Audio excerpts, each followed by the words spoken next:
Well, hello everybody.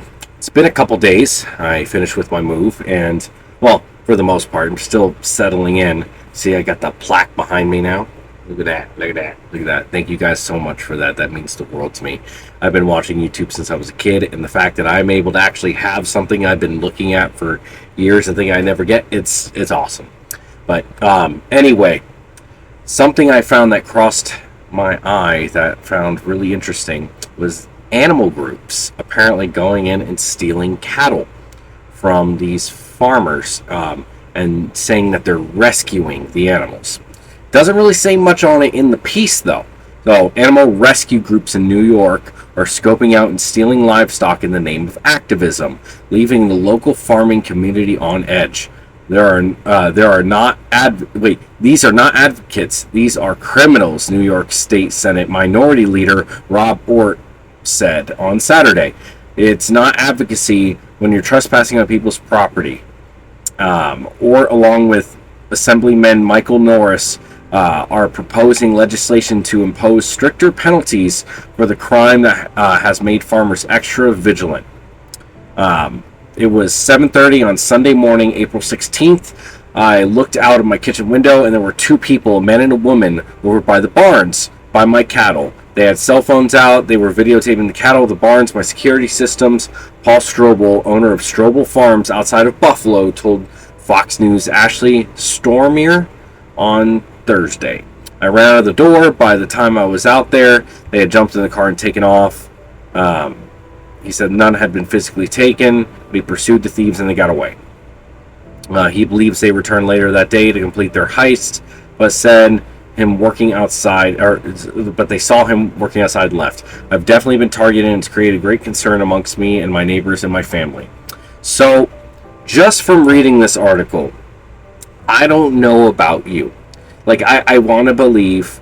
I know that activists do crazy things, and I know they have done way crazier things than steal cattle and livestock. But if they're taking pictures and videos, and they also say that other small local farms had. He told Stormer that thieves had gotten away with 3 baby chicks from a small local farm. The activists also protested a beekeeper in the area last week. So he thinks that these people were trying to steal his cattle because 3 chicks had been stolen from a property, from a small farmer. That's kind of not really much evidence, I don't think. There's nothing more. This is nothing more than teaching people how to go to farms and steal their property, he said. Continuing after a moment, it's a farming community here in Niagara County, and certainly going onto people's property, taking their livestock, or attempting to take their livestock is a crime. It's not rescuing, it's a crime. Basically, this is for awareness. Talking about how the farmers are going to have their livelihood stripped from them, but nothing was stolen. I mean, having someone come onto your property is not good. If somebody came onto my property and I had private property, there's a good chance they wouldn't be leaving. And I say that because I believe there are a few certainties in this world. And one of those certainties is that if you come onto my property threatening my life or my livelihood, well, you have forfeit yourself. That's why the only cure to older people liking kids, that group of people, is what I call a freedom seed. Basically, you're done after that. You gave up. As much as I want to say, like, a few years ago, there was those activists that went to that park in St. Pete, and like there's a video of them kicking a guy's tilapia into the water, or throwing it in the water, or something like that, and the kid going up and saying, "Why would you hurt those animals?" And then those were the same activists that laid on the floor of a Chick-fil-A pretending to be dead cows. That was right down the road from where I lived at the time. And the activists are always ridiculous, and they are over the top on both sides. It doesn't matter what the activism is for. It could be the right walking down the street open carrying. Like, can you do it? And are you doing anything legally wrong? No. But like, you're just Like, it doesn't really do much on the inside, but you have to have it. People coming onto your property to take pictures and videos of your property is a different level. That's beyond activism. They're claiming that these animals are being stolen, and 3 chicks have been stolen, and there's no evidence of that. At least in this story. I mean, they basically gave no information besides saying that he saw a couple people on his property and he thinks they're thieves, with no other evidence besides that. That's a paper thin argument, my guy. But I think I found what really actually happened right here. Livestock in South Florida began disappearing. 13-foot alligator blamed. It's Florida. And there's an alligator that weighed 905 pounds south of Lake Okeechobee. Yeah, on January 20th, this guy killed this animal that he claims to be 80 years old from about 500 yards with a rifle. Now, in Florida, the only way you can kill an alligator with a rifle like this is very specific. I think, like, private property.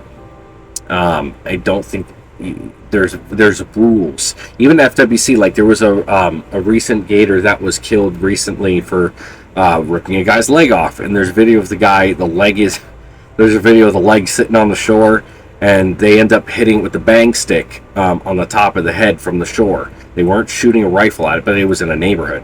So I'm assuming it has to be, I believe it, yeah, private property.